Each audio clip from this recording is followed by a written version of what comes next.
Hello everybody, this is DDNorLeras, aka Perennial Key, aka Emperor Junior Lion, with an esoteric audiobook discussion. The title of this work is Mastery Through Accomplishment by Author Hazrat Inayat Khan. We will now start with the introduction of this work. The Sufi chooses a life in the world with renunciation. In order to become what you are, it is helpful to see yourself in another yourself who is better able to manifest potentialities dormant within yourself than you have managed so far. We are used to thinking of meditation as an exercise conducted in seclusion. But is there such a thing as meditation in action? In most spiritually oriented people, one may uncover both the aesthetic and the night. If life in the world is to be renounced, what was the purpose of creation?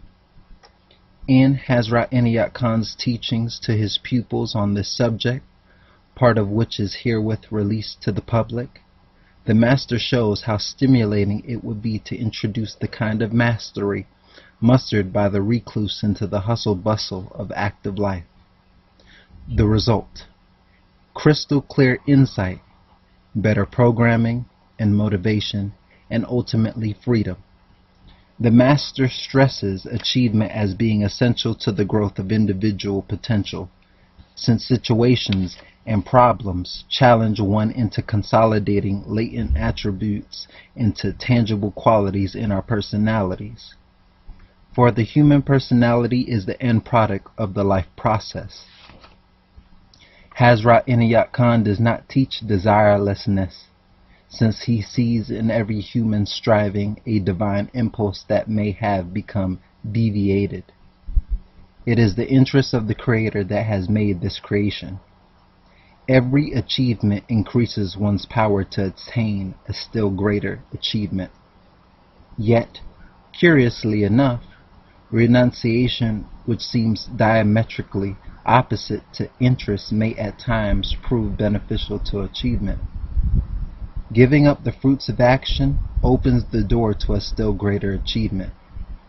When a person has in view an object he wants to attain, he is smaller than the object.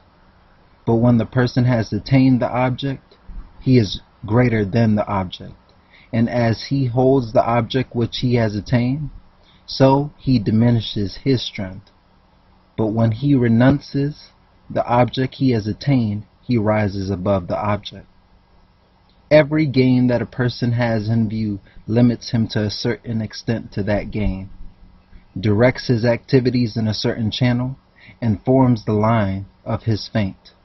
At the same time, it deprives him of a still better gain and of freedom of activity which might perhaps accomplish something still better. All the world that man has made has come from the power of interest. But at the same time, the power of indifference is greater still, because although motive has power, yet at the same time motive limits power. Yet it is mastery that gives man the power to accomplish things. Without a motive, the power of the soul is like an ocean, but at the same time that ocean-like power cannot be used without a motive. The art of the yogis and dervishes consists in harnessing all nascent impulses, even as the yacht's master turns the power of the wind to his purpose, instead of drifting where it lists.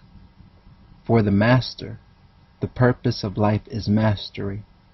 Here lies the secret of the foreboding power of the ascetic and his uncanny intuition.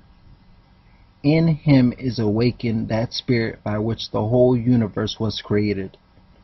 Every impulse is a power in itself, and every time when the will withdraws an impulse, the will is charged with a new strength of life. This seems particularly pertinent at a time when inhibiting techniques in popular psychology are letting the jack out of the box of the psyche, with little hope of ever recovering the upper hand.